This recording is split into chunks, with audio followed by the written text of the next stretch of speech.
Eh, es un privilegio estar nuevamente con vosotros y es una paciencia para aquellos que estoy viendo que han estado en otras de las ponencias o de los talleres y ayer por la noche en la iglesia.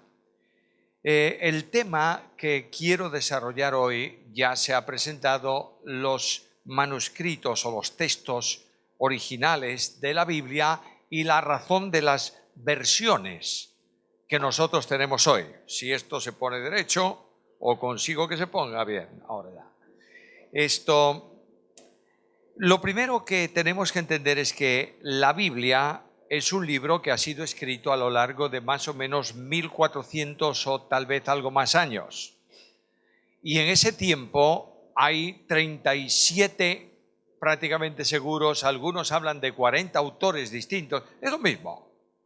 40 autores a lo largo de 1400 años es mucha distancia entre el primer escrito, que con toda probabilidad fue el libro de Job, y el último escrito del Nuevo Testamento, que se discute cuál. Para mí, personalmente, hay una argumentación fuerte, después de haberlo estudiado, para mí es el Evangelio según Juan, para mí. Entonces, no peleemos por este asunto ya desde un principio.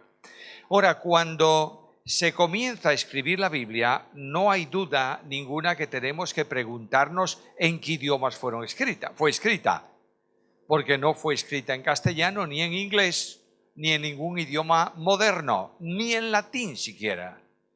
Abro mi Biblia y me doy cuenta que todo el cuerpo del Antiguo Testamento ha sido escrito en hebreo, prácticamente todo, salvo algunas porciones importantes del libro de Daniel y de algún profeta. También en Ezequiel hay bastante de eso, que está escrito en arameo. Cerramos el Antiguo Testamento y nos vamos al Nuevo. Y el Nuevo Testamento está escrito prácticamente en su totalidad en griego. Ahora, cuando hablamos de griego, tenemos que preguntarnos ¿qué griego? Que el griego clásico, el griego histórico, fue dando paso a otros tipos de griegos, y el griego es un conjunto de idiomas de la misma raíz, eólico, jónico, doro, helenista, etcétera, etcétera, que son de distintas contexturas, aunque se puede entender y se puede coordinar bien. El Nuevo Testamento se escribe en griego koiné, el griego común.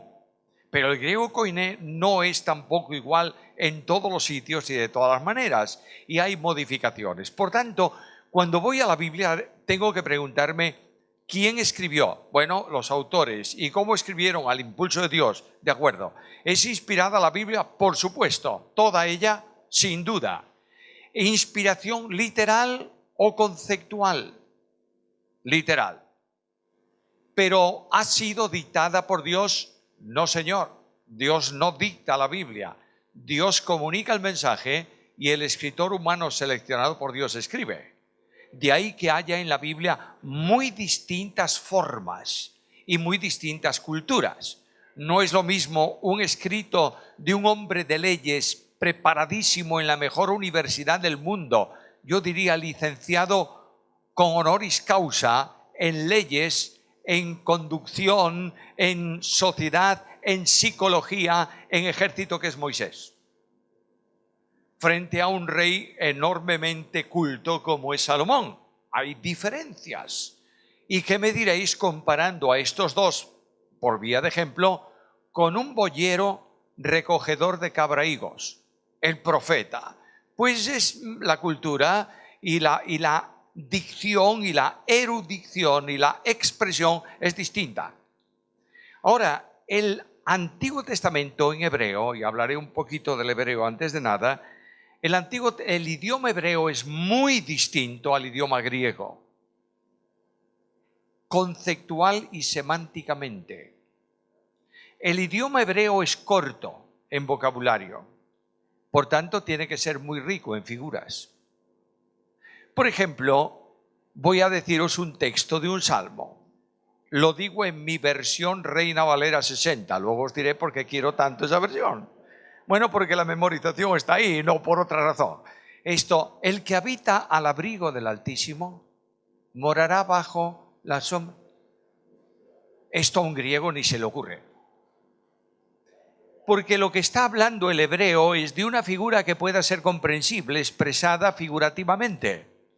El Dios de la gloria abriga ¿a quién? A todos. Y el que se mete debajo de ese abrigo está morando bajo la tutela, la sombra del Omnipotente. Un griego no diría eso. Un griego, el idioma griego es la matemática del idioma. De manera que el griego tiene una formulación expresiva muy concreta, muy precisa, muy determinada, y el griego se expresa analizando cada una de las palabras. Aparte de eso, del análisis, si está en dativo, en acusativo, si es un vocativo, si es un nominativo, todas esas cosas tienen un concepto muy claro, porque un dativo en griego indica una orientación, una dirección o una procedencia. No es lo mismo decir a Dios que decir de Dios.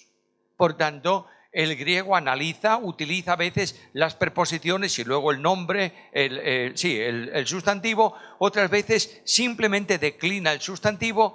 Hay que conocer bastante para entender, pero es matemáticamente preciso. Luego los verbos griegos tienen una enorme variedad. Hay un tipo de verbo, una formulación verbal que es el optativo, que no existe en ningún idioma. Pero es una opción verbal, un condicionante verbal que hay que entenderlo de esa determinada manera. Por tanto, los idiomas bíblicos del Antiguo Testamento tienen una enorme riqueza para revelar y comunicar a Dios. Los dioses antiguos eran dioses guerreros, eran dioses, algunos de ellos tremendamente bárbaros, que exigían que el hijo mayor fuese pasado por el fuego, etcétera, etcétera, etcétera. El Dios de la Biblia es el Dios de la gracia. Y esto solo se puede expresar con estos conceptos, como la gallina cuida a los polluelos. El amor tremendo y eficaz de Dios hacia su pueblo. Por tanto, Dios escogió un pueblo y un idioma. Ahora, el idioma hebreo es un idioma antiquísimo. Los liberales dicen que no es posible que los textos bíblicos se hayan escrito en hebreo en las fechas en que se dice que fueron escritos, porque en ese tiempo no se escribía el hebreo hasta que aparece una estela, una piedra, en una excavación en hebreo datada en los tiempos que los liberales dicen que no. Bueno, ¿para qué vamos a pelearnos con ellos? ¿Tú crees en la inspiración de la Biblia? Bueno, está muy bien. Ahora, tampoco creas tú en que los escritos empezaron hace 6.000 años. Moisés no vivió en ese tiempo. Está relatando acontecimientos que cronológicamente él sitúa de esa manera en la Biblia. Ahora bien, el Antiguo Testamento, el hebreo, pertenece al grupo de lenguas semitas. Y esas lenguas, especialmente el hebreo, está muy vinculada con tres tipos: con el ugarítico, el fenicio y el moabita. De modo que el hebreo es una de las manifestaciones del idioma moabita, seleccionado por Israel, desarrollado por él y escrito. Y ahí comienza la andadura del hebreo. El hebreo, por tanto, es un idioma cananeo, modificado y trasladado por un pueblo y un conjunto que elaboró definitivamente ese idioma. La característica del hebreo, una característica importante, es que utiliza 3 letras consonantes, tiene más, pero utiliza 3 letras consonantes que, mezcladas con una serie de vocales, no hay vocales en el escrito inicial del hebreo, pero mezclado con el sonido vocal, genera y origina una larga serie de palabras. En ese idioma hebreo es transmitido la mayor parte del Antiguo Testamento. Y la evolución del hebreo no puedes entenderla más que comparando la antigüedad de los libros de la Biblia. Tú lees el libro de Job y luego lees, yo qué sé, el libro de Daniel, y te das cuenta que hay una evolución idiomática en la fijación del idioma, que naturalmente cuando termina el último escrito, ese idioma dio paso al hebreo de hoy. Es una bendición saber que el que puede leer el hebreo moderno tiene una enorme ventaja para leer el hebreo antiguo. Pero el idioma fue variando y la escritura del alfabeto fenicio, que es como se escribe prácticamente el hebreo inicial, da paso a la escritura cuadrada. Se llama cuadrada porque las letras las puedes meter dentro de un cuadro, y eso ya es un idioma mucho más moderno. Ahora ya tenemos el hebreo. Bueno, ¿cuánto sabemos de hebreo? ¡Qué barbaridad! No sabemos nada. Luego pasamos al idioma arameo. El idioma arameo es el idioma diplomático. Pero cuando hablamos de arameo estamos hablando de arameo antiguo. Y el arameo antiguo es una lengua que está más o menos desarrollándose y que termina en el siglo X. Entre el siglo X y el siglo VIII antes de Cristo. No estamos hablando de un idioma. Luego está el arameo oficial, año 1100 al año 600 tal vez antes de Cristo. En ese idioma arameo oficial está escrito parte del libro de Daniel o trozos del libro de Daniel. ¿Por qué? Bueno, Daniel era un diplomático. Está metido en el reino, ha llegado a alcanzar un nivel altísimo y él está escribiendo en un idioma que para él es común. La forma, hoy en día se dice que el francés, no sé por qué los franceses son así, el francés es la lengua diplomática, ¿verdad? Muy bien, pues en aquel tiempo era este idioma. Y luego llegamos a lo que se llama arameo judío, que es el traslado del arameo, digamos, tradicional y diplomático al uso cotidiano de la lengua en Palestina. De manera que, enorme sorpresa, Cristo Jesús, el Señor, y Pablo y muchos hablaban en arameo. Como ese tipo de arameo lo utilizaba más que nadie el pueblo de Israel, estamos diciendo muchas veces que hablaban en hebreo. Cuando Pablo sube a las escaleras de la Torre Antonia, cuando lo prenden, cuando tiene que intervenir, el centurión le pregunta, él se pone a ver, ¿pero tú sabes griego? Sí. ¿Y habló en qué? En arameo. Ahora tenemos una serie larga de problemas. Yo de hebreo solamente sé lo elemental, de modo que nadie me pregunte de hebreo. De griego sé un poquito, pero de hebreo no tanto. Ahora, no sé. Me fío de lo que me dice. Ahora, lo que sí sé con toda claridad es que Cristo Jesús, el Señor, hablaba en ese idioma, en arameo. ¿Habló con los suyos en arameo? Sí. Y ahora mirad a dónde llegamos los evangélicos en discusión lingüística. Jesús dijo a Pedro, tú eres Pedro, y sobre esta piedra. Y nosotros hemos inventado una argumentación, nosotros no, yo no participo en ella, una argumentación tremenda.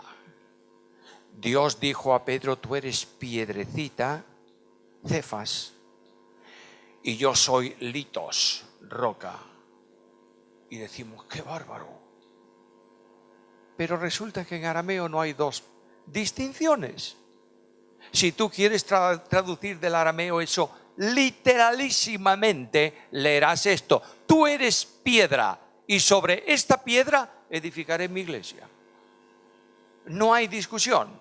Una vez me resultaba difícil y lo pregunté a uno de los catedráticos de arameo de la Universidad Pontificia. Me dijo, sí señor, es así. De modo que los evangélicos no discutan de piedra o de piedrecita con alguien que sabe arameo. Bueno, he aprendido la lección, muchas gracias.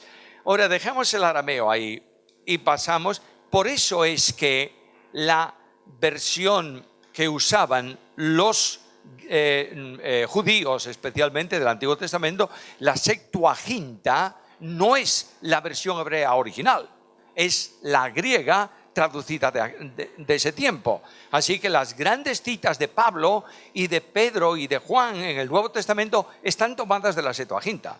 ¿Qué herejía más impresionante? No, es lo que realmente entendían que decía el texto hebreo al traducirlo al griego. Ahora, la Biblia hebrea. La Biblia hebrea es un compendio, un conjunto, una recesión de todos los escritos del Antiguo Testamento hecho por eruditos hebreos y con una meticulosidad tremenda. Cuando un copista se iba a hacer una copia, claro, si es un copista tiene que hacer una copia. Cuando alguien iba a hacer una copia de un pasaje del Antiguo Testamento, porque el original de esa copia ya estaba muy usado o había que hacer una copia, había por lo menos 3 que intervenían en el proceso. Uno tomaba el escrito original que se iba a copiar y contaba las letras. 300. El otro comenzaba a escribir lo que había allí. Al final contaba el que escribió, 300. Y luego uno tomaba el escrito original y otro tomaba la copia y lo leían en conjunto para que no hubiese ninguna diferencia. Pero no leían el texto, leían las letras, para que aquello estuviera fielmente escrito. El respeto por la Biblia era tremendo en los copistas, de modo que cuando aparecía el tetragramatón, el nombre sagrado de Dios, el copista tiraba el instrumento o lo ponía a un lado, tomaba uno nuevo, se lavaba las manos y escribía el nombre y volvía a hacer la operación al revés. Luego, cuando las copias unidas de todo el Antiguo Testamento, escrito en materiales más modernos, tiene una garantía tremendísima de fidelidad. Estas copias históricamente elaboradas por judíos y cuidadas de una forma extraordinaria fueron trasladadas a la imprenta moderna y tenemos la Biblia llamada Stuttgartiense, que lleva ese nombre porque está impresa en Stuttgart, en Alemania, y es el cuerpo hebreo de la Escritura reconocido absolutamente por judíos y por cristianos. De modo que no tenemos problema. ¡Qué bueno! Un solo texto, solo. ¿Y hay variantes? Ninguna. ¿Pero cómo? ¿No hay copia? No, porque una copia que tiene una variante se tiraba. ¿Me entendéis? Y no se le ocurría a nadie en la tierra escribir una nota sobre un texto bíblico. De modo que lo que tenemos en la Stuttgartiense es la seguridad, hombre, no el 99,9%, pero la seguridad plena de que tenemos los escritos del Antiguo Testamento perfectamente. Ahora venimos al texto griego y ahí tenemos nuestras serias dificultades. Los textos griegos originales fueron usados especialmente por varios, o se tomaron y se adaptaron, se copiaron y se corrigieron en distintos lugares. Algunos cayeron en Alejandría y surge el texto alejandrino. Es el más fiel al texto griego, porque no han pulido nada. Como estaba, está. Lo máximo que han hecho los alejandrinos fue hacer una anotación marginal que decía, debiera decir esto, pero el texto sigue así. Luego viene el texto llamado occidental. ¿Por qué? Porque es el texto griego que comenzó a circular especialmente en lugares importantes del Imperio Romano, norte de África, Italia y Francia. En ese texto no se tuvo en cuenta la meticulosidad de mantener palabra por palabra, sino que se arregló un poquito el texto griego para que no se leyese en lo que técnicamente se llama barbarismos, es decir, una palabra que está mal escrita. Se le dio pulido y esplendor, que es lo que dice la Real Academia de la Lengua cuando se califica con el idioma español. Ahí hay variantes, hay diferencias entre el texto alejandrino y el texto occidental, lógicamente. Tú ves uno y ves el otro y dices, hombre, la idea, la palabra, la verdad, todo es el mismo, pero hay palabras diferentes entre una y el otro. Ahora, luego después de eso hay otro grupo de manuscritos que es los manuscritos procedentes de Cesarea. Ahí hay no se le presta tanta atención al escrito en sí, y es donde más variantes del texto griego aparece. Y finalmente la bizantina. La bizantina es la menos segura de todas las recensiones del Antiguo Testamento. Vaya lío. Pero el lío no es ese, porque si fuesen 4 versículos o 4 códices por versículo, bueno, no habría tanto problema. El problema es que comienzan a trasladarse del griego uncial, es decir, escrito todo con mayúsculas, al griego tradicional de mayúsculas y minúsculas. Y aparecen lo que se llaman los manuscritos minúsculos. Esos manuscritos son muy usados en el siglo XIV, en el siglo XV, hasta el siglo XVII. Y de los minúsculos tomó Erasmo de Rotterdam para escribir ¿qué cosa? El Receptus. Y aquí entramos en el caballo de Troya, peleándose y surge una enorme dificultad. Yo tengo unas notitas aquí sobre el texto Receptus, porque recientemente se ha desempolvado nuevamente el Receptus y se ha levantado una hiperdefensa del Receptus. Y se ha enseñado y se está procurando introducir que el único texto garantizado y válido es el Receptus. Para eso ya no se le llama Receptus. Aparece con una sigla, una M, gótica, que significa texto mayoritario. ¿Es bueno el texto Receptus? Sin duda ninguna. Ahora voy a deciros algunas cosillas. Erasmo de Rotterdam no tenía más manuscritos para hacer un conjunto, un compilatorio del texto griego que los manuscritos minúsculos que tenía. Y llegó a ciertos lugares donde no tenía manuscrito. Por ejemplo, ese versículo que dice que hay 3 que dan testimonio en el cielo y 3 que dan testimonio en la tierra, no tiene manuscrito griego. ¿Qué hizo Erasmo? Pues muy sencillo, se fue a la Vulgata Latina y tradujo de la Vulgata Latina al griego. Pero la Vulgata Latina en esa área tiene ciertos problemas de traducción. Y ahora cuando aparecen los manuscritos más modernos, dice, ¿pero de dónde sacó esto? Bueno, sacó que tradujo al revés para terminar su textus. Receptus se llama ahora porque es el texto recibido. Estamos con manuscritos ya del siglo II que están apareciendo. Acabo de terminar el comentario de Lucas. No hay menos de 3.000 manuscritos distintos que contienen todo el Evangelio según Lucas.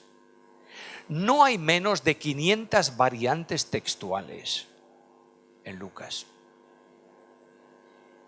Ahora bien, que nadie se me asuste, por favor. Entonces, ¿cuál es el verdadero? Escúchame, las variantes textuales no afectan nunca a doctrina. Por ejemplo, una variante textual. Jesús descendió a Jerusalén. Otra variante. Jesús y los discípulos descendieron a Jerusalén. ¿Cuál es la diferencia? Que en una está Jesús solo y en otra están los discípulos también. Por tanto, esa variante no tiene importancia. Ahora, hay algunos textos griegos que han sido modificados en búsqueda de apoyo a cierta idea de pensamiento religioso. Por ejemplo, todos los textos que la Vulgata, y no solo la Vulgata, sino la Vetus Latina y demás, traducen como hacer penitencia, están en cierta medida eliminando la palabra griega que significa arrepentimiento. ¿Me estáis siguiendo? Pero esto es una deformación. Es lo mismo que si tú tratas de leer la Biblia Nuevo Mundo de los Testigos de Jehová y te encontrarás con aberraciones impresionantes en la defensa del pensamiento de la secta correspondiente. Ahora bien, ya tenemos ahí todos los manuscritos y entonces ocurre algo muy curioso.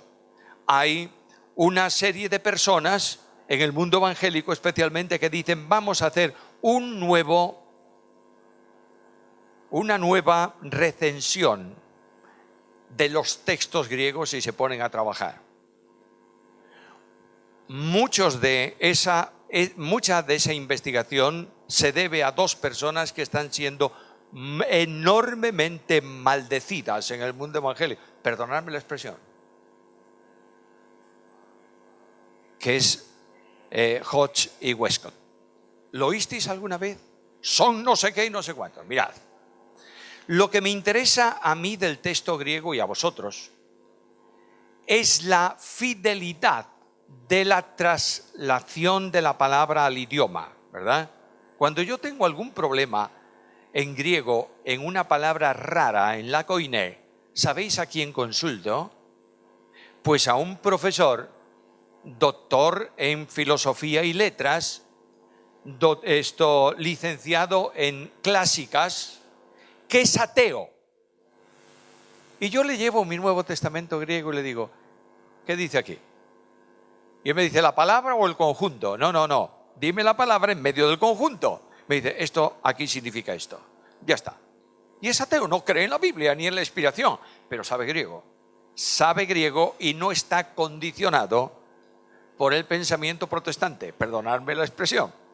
Bueno, entonces estos hombres que eran enormemente sabios en griego hicieron una recensión que termina en manos de Nestle Aland.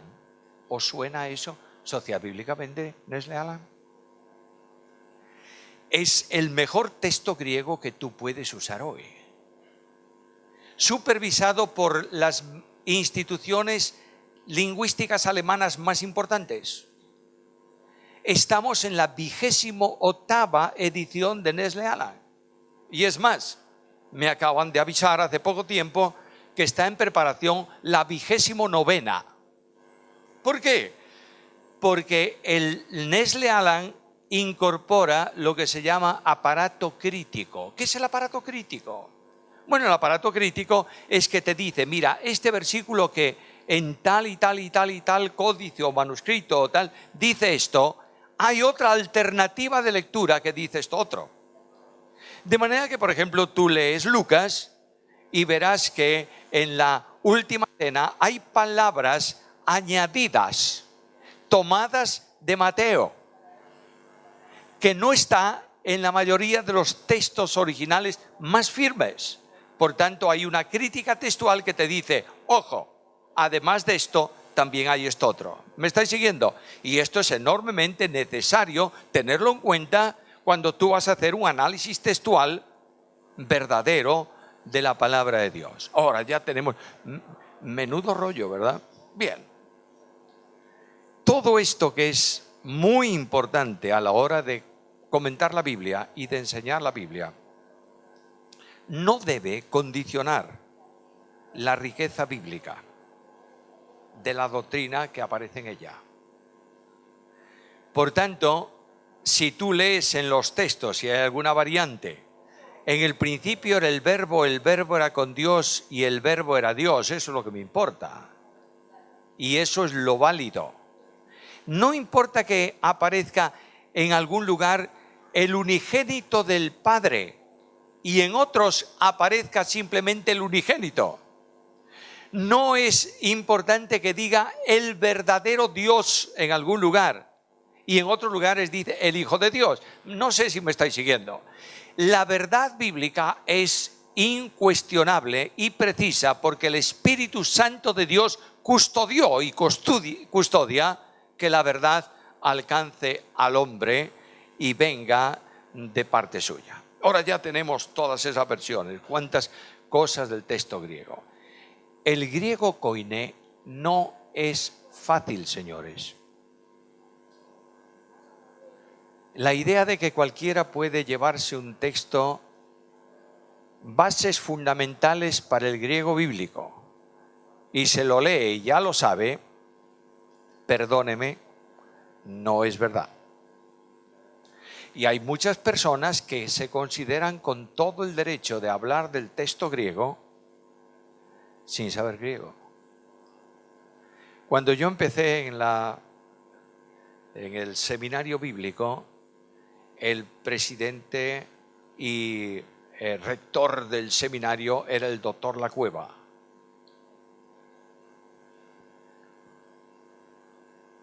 Lo más duro del mundo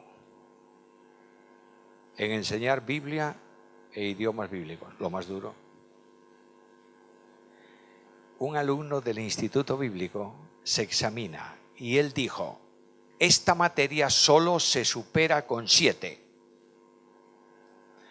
Y vino con su examen 6,93. Y le dijo: doctor, 6,93. Le dijo: ¿es 7? No, no pasas. Ah, sí, era así. Un día me dijo: ven acá, primer curso, o griego o hebreo. Yo dije: las dos. No, no tienes tiempo para las dos. Porque yo estaba estudiando.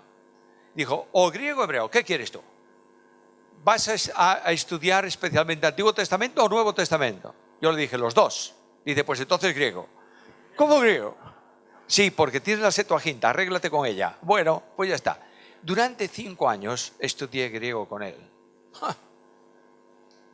No te pasaba una. Al final, el examen final era sorprendente. Me dio un pasaje de Hebreos, el mejor griego del Nuevo Testamento, y un pasaje de Gálatas. Gálatas es una epístola escrita por Pablo él mismo. Pablo escribió la carta él con su mano. Por eso al final dice: mirad con cuán grandes letras os he escrito mi mano, no es que estaba medio ciego. Y no, esas son historias que hemos inventado, por favor.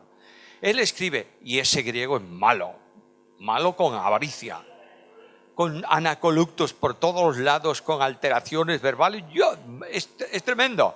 Me dijo: toma, capítulo 2 de Gálatas del 1 al 8, capítulo 4 de Hebreos entero. Por supuesto, nada de diccionario. Me dijo: de Hebreos solo puedes tener 3 faltas.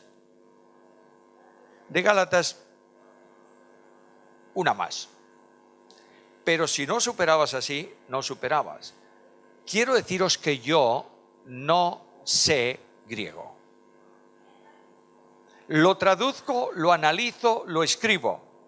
Pero saber griego significa estudiar griego permanentemente todos los días de toda tu vida.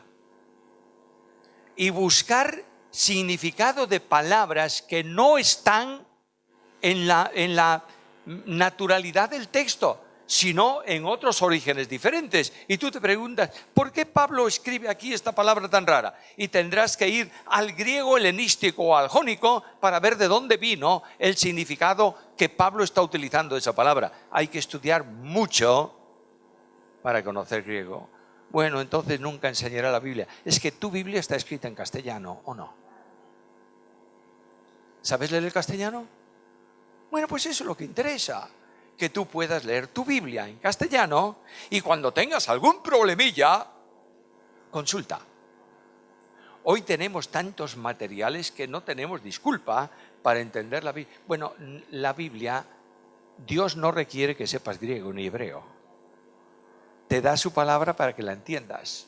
Y el Espíritu Santo ilumina tu mente para que puedas comprender la Biblia. Ahora ya tenemos. Y un buen día, las traducciones bíblicas más importantes en latín.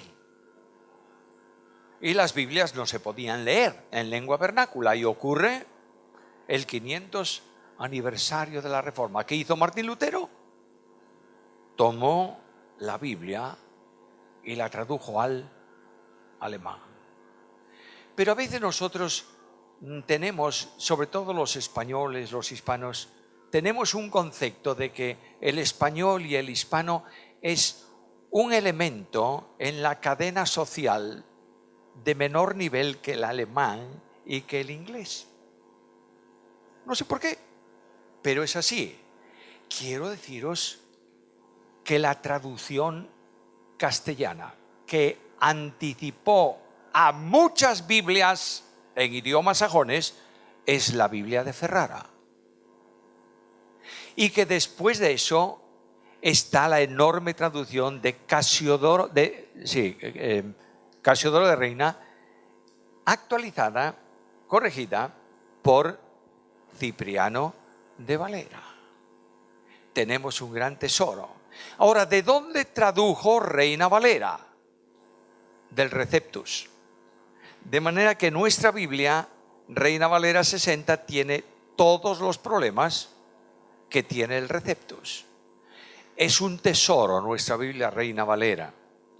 Y alguien me preguntará, ¿y por qué motivo tú usas Reina Valera si sabes que tiene algún problemilla de esos? Bueno, porque la usaba mi tatarabuelo, mi abuelo, mi padre, y me golpearon con ella cuando no sabía el versículo de la escuela dominical. De manera que todo cuanto yo sé de memoria está en Reina Valera. Ahora viene la época moderna, en donde no sé por qué causa se produce una inundación de Biblias en el mercado. Y a veces de la misma versión.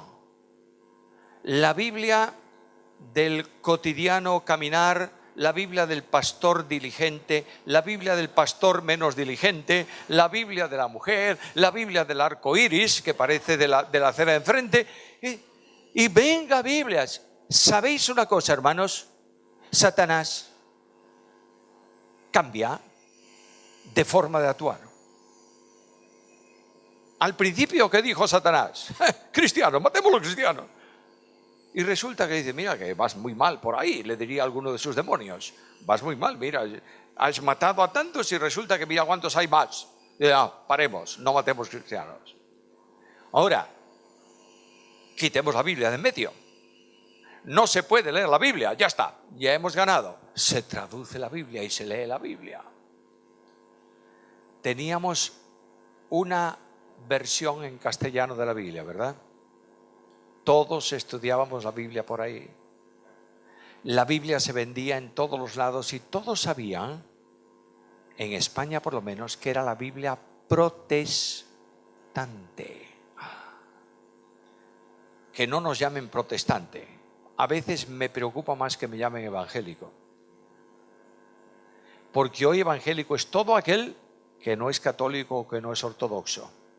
Y hay un pelaje evangélico que ¿para qué? Preferible que no. De manera que ya hay iglesias evangélicas en Francia que están volviendo a llamarse protestantes. Porque tú preguntas en Vigo, ¿dónde está la iglesia evangélica? Los protestantes. Sí. Y te mandan a la iglesia histórica de la ciudad. A lo mejor estás al lado de otra evangélica y te mandan a la nuestra. Qué bendición, es la propaganda de los años. Ahora viene el nuevo esfuerzo hecho por gente con mucho interés. No en corregir Reina Valera, no hay que corregirla. Nuevas traducciones. Voy a mencionar una eminentemente importante en Hispanoamérica. ¿Sabéis cuál es? La Biblia de las Américas. ¿La conocéis? ¿La usáis? Es muy buena porque, entre otras cosas, es enormemente honesta. Cada vez que el traductor incorpora una palabra complementaria que no está en el texto griego, la escribe en cursivas. Pero bueno, Reina Valera 1925 también tiene las cursivas. Desapareció en la RV60, que no tiene ninguna cursiva. Ahora, no me hables, por favor, de la Biblia de las Américas, porque parece ser que la única autorizada es Reina Valera. Pues sí, te hablo de la Biblia de las Américas. Te va a dar un concepto muy claro en ciertos lugares. Otra Biblia, que seguro que ha recibido algún mail en tu casa en contra de ella. NBI.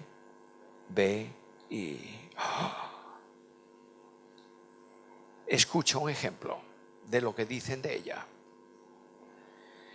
Es una Biblia peligrosa porque traduce homosexual en lugar de sodomita.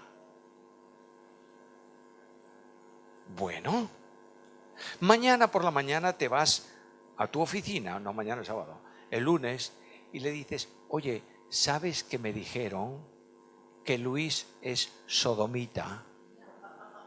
Y te van a decir, yo creí que era de Córdoba. Pero si tú le dices, me dijeron que Luis es homosexual, ¿se entiende?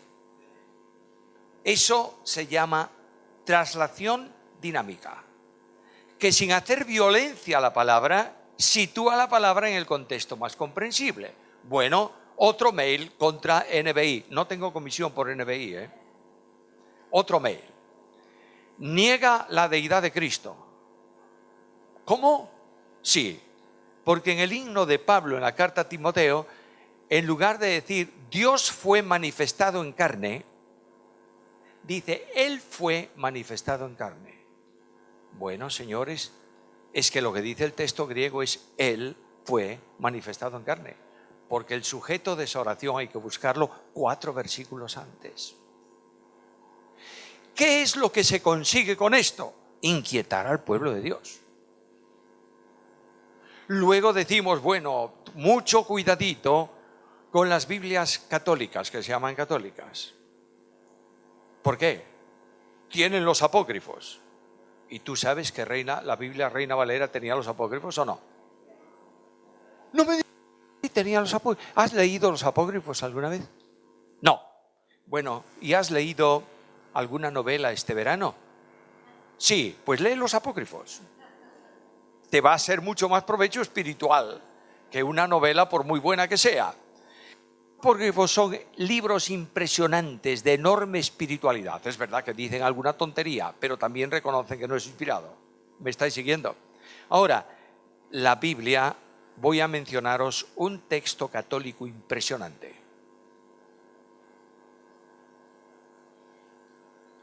Cantera Iglesias. No Bover Cantera, ¿eh? Cantera Iglesias. Es una Biblia impresionantemente fiel al texto griego, hasta el punto que el traductor tiene que poner muchas veces llamada a pie de página y decir, el dogma dice, bla, bla, bla, bla, bla, y poner el dogma porque contradice lo que están traduciendo en la Biblia. Es impresionante. Otra Biblia fantástica, la Biblia de Jerusalén para los libros poéticos. Aquellos que puedan leer el catalán, la Biblia catalana de Montserrat es una traducción colosal. De manera que tenemos un montón de traducciones buenas. Yo no digo que te llegues a casa y tires tu Reina Valera al instante. No, úsala, por favor, es un tesoro. Pero quiero decirte también que si no eres capaz o no puedes leer el texto griego, cómprate 4 o 5 o 6 versiones. Ábrelas y lee el texto en 6 versiones. Vas a encontrar a última hora prácticamente lo mismo que si hubieras traducido directamente del texto griego. Seguirá adelante la traducción de la Biblia y habrá serios problemas y tremendas críticas. ¿Cómo puedo decirle yo a un esquimal en su idioma el Cordero de Dios? Si el esquimal no sabe lo que es un cordero. ¿Qué es un cordero? Hay una traducción muy curiosa que pone la foca de Dios. ¡Ah, qué barbaridad! La foca. Pues sí, es que no puedes darle a conocer idiomáticamente. Me imagino que en algunos idiomas de la selva, cuando se traduce, el traductor se tiene que encontrar con problemas de este tipo.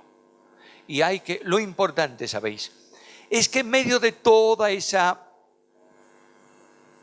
berenjenal de traducciones y de versiones, la Biblia dice venid a mí todos los que estáis trabajados y cargados y yo os haré descansar. No importa cuál sea la versión, dice Dios te ama y está dispuesto a recibirte. Por tanto, esto es el gran valor de la Biblia, ¿verdad? Hermanos, yo sé que este taller de hoy ha sido un taller más bien técnico que espiritual. Bueno, que el Espíritu lo espiritualice en vuestros corazones. Pero quiero llegar a una conclusión. Ama la Biblia. Cuando yo era pequeñito, el otro día, fue ayer me parece por la noche, que dije que soy la 5ª generación de evangélicos. Mi abuelo materno fue 25 años colportor de la Sociedad Bíblica. Por eso yo quiero la Sociedad Bíblica. Un día yo estaba en la casa un poco impertinente y le decía a mi abuelo, si tuviera aquí un cuento para leer, si tuviera un cuento para leer, y ya el abuelo estaba muy cansado del cuento para leer. Me dijo, me agarró y me sentó allí en una silla. Y me trajo una Biblia que él tenía en la biblioteca suya, un bibliote así de grande, y me abrió la historia de Sansón. Me dijo, lee esa historia. Bueno, lee la historia. Leí la historia, me costó un trabajo tremendo leer en Reina Valera de aquel tiempo, yo un niño pequeño, pero me dijo, y si no entiendes, pregúntame. Y al final me preguntó él, ¿qué te pareció Sansón? Y yo le dije, abuelo, tenía fuerza, tenía fuerza. ¿Sabes qué dijo mi abuelo? Me dijo, ¿sabes quién le daba la fuerza? Dios. Hoy en día tenemos cientos de niños llamados hijos de evangélicos que conocen al Pato Donald en el mejor de los casos, y muchos a Sondoku, y muchos andan, no sé si es Sondoku, es igual, un japonés de estos, y muchos anduvieron por adolescentes por mi ciudad con un teléfono cazando Pokémon. Y conocen eso perfectamente, pero no saben quién fue Sansón. No hay opción.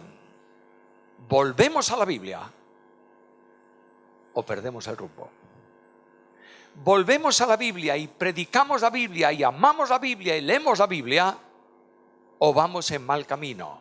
Pregunto esta tarde y termino, ¿cuántos de los presentes, y no quiero manos arriba, cuántos de los presentes tenéis un plan de lectura anual de la Biblia y estáis leyendo la Biblia entera todos los años? ¿Cuántos? Todos los años. En nuestra iglesia promovemos un plan de lectura anual. Y se pregunta, ¿qué tal vas con el plan de lectura? Nosotros tenemos nuestro plan anual de lectura. Requiere un cuarto de hora cada día.